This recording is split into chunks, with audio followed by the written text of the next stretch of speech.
L'actualité, c'est aussi cette bonne nouvelle pour les usagers qui avaient l'habitude de passer par les passerelles détruites sur la Nationale 1. Un programme de réhabilitation de toutes les passerelles a été lancé par l'État du Sénégal. Objectif, améliorer la sécurité des populations et lutter efficacement contre les accidents. C'est un reportage de Ibrahim Ndong.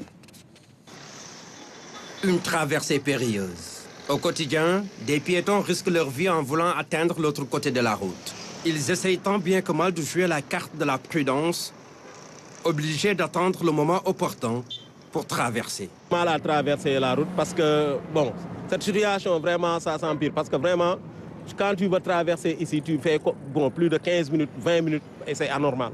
Nous demandons à l'État vraiment de prendre des mesures urgentes face à cette situation. Le danger auquel ces piétons sont confrontés est réel. Ici, les passerelles sont non opérationnelles. Et des fois, les gendarmes sont obligés d'intervenir pour faciliter le passage aux usagers. Pour rappel, c'est en janvier 2024 que les passerelles ont été enlevées suite à un concours de circonstances. La Nationale 1, on a 9 passerelles qui étaient en béton et qui ont été changées en métal pour permettre le passage de convois hors gabarit. Donc quand on a des convois hors gabarit, ils nous sollicitent, on fait l'ouverture pour qu'ils puissent passer. Mais on était confrontés malheureusement à des convois qui étaient hors gabarit et qui ne faisaient pas une demande d'autorisation, qui heurtaient les passerelles sans cesse. Donc on a eu à faire beaucoup de réparations sur les passerelles de la Nationale. À un moment, les passerelles n'étaient plus fonctionnelles et on a décidé de les enlever. Des cas d'accidents sont récurrents à ce niveau, occasionnant des blessés graves ou même des pertes en vies humaines. C'est l'exemple de Moustapha Samb, commerçant au marché Waranka de Guinaw Rail, mortellement heurté par une moto le 10 juin 2025. La traversée de Thiaroye-sur-Mer est trop dangereuse. Un axe accidentogène.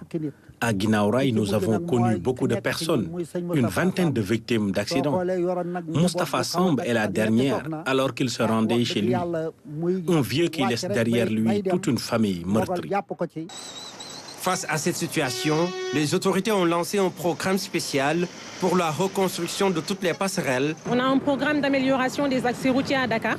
On a déjà le marché, c'est un projet qui va bientôt démarrer. Et sur ce projet, on a 10 passerelles à construire dans la région de Dakar. Et en priorité, les passerelles de la Nationale numéro 1.